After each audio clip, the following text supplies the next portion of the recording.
Hi guys, welcome to our channel. I'm Brad. And I'm Yani, and this is Our Our two Two Cents. cents. If you're new to this community, we provide reviews about affordable designer and niche fragrances. In today's video, we will be reviewing a flanker of a popular designer fragrance, Paco Rabanne.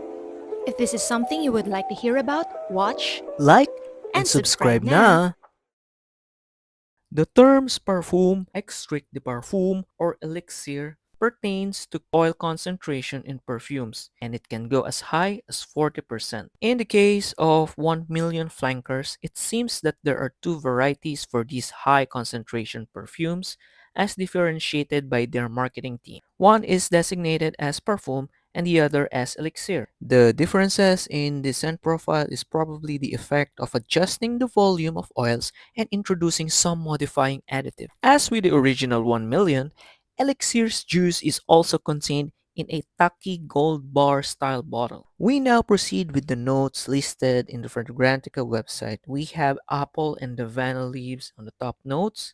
We got damask rose, cedar, and osmanthus in the heart notes, while we have vanilla absolute, tonka bean, and patchouli on the base notes. When I use these, I usually apply 5 sprays before heading to the office. What I detected in the opening are green apple, red apple, candied apple, and apple pie, but with a very faint cinnamon note. I also detected strong vanilla, faint woods, and tonka bean. This is definitely a gourmand apple pie dominant type of scent. The fresh scent of the apple notes in the opening subsides after 1 hour. Then it is followed by strong vanilla, tonka bean, and candied fruits. These dominant notes could still be detected even after 8 hours. It must be noted that with 5 sprays, you could have a minimum scent bubble of around 10 feet or 3 meters for the first 5 hours.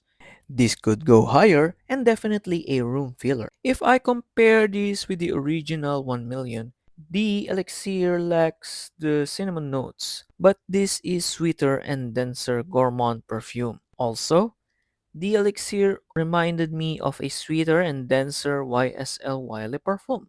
I have tried the 1 million perfume in the mall several times, but eventually bought the elixir, probably because the former has a toned down but not necessarily refined sweetness as compared with the elixir and the original 1 million. If you are into gourmand and sweet fragrances, then 1 million elixir is for you. Due to its beast performance and longevity, you could stretch the volume in the bottle for a very long time. I might say you could save money due to its stingy use, but of course, that is not applicable to frag heads. With minimal or controlled number of sprays, this fragrance is easy to like or mass appealing office fragrance. However, 1 million elixir does not suit the hot and humid weather here in the Philippines. I guess Brad and I share the same nose when it comes to Paco Rabanne's 1 million elixir. I can also detect the scent of an apple pie, but that doesn't come in until about 30 seconds to about a minute into the perfume.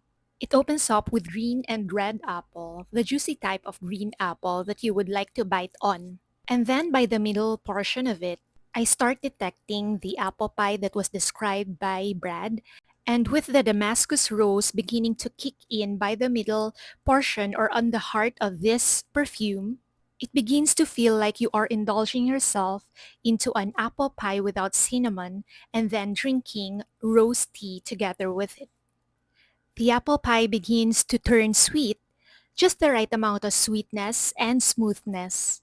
And that stays on the perfume for the rest of the hours that you are wearing it.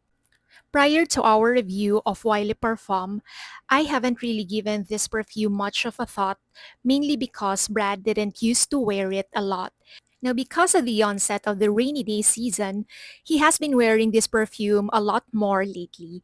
And that's where I realized that he's right.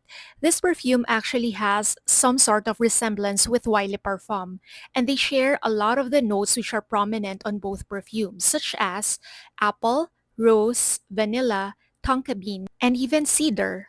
While they share some similar notes, I wouldn't necessarily pick one over the other because Y Le Parfum contains some notes which makes it much more aromatic, whereas 1 Million Elixir has some notes which makes it a boozier perfume.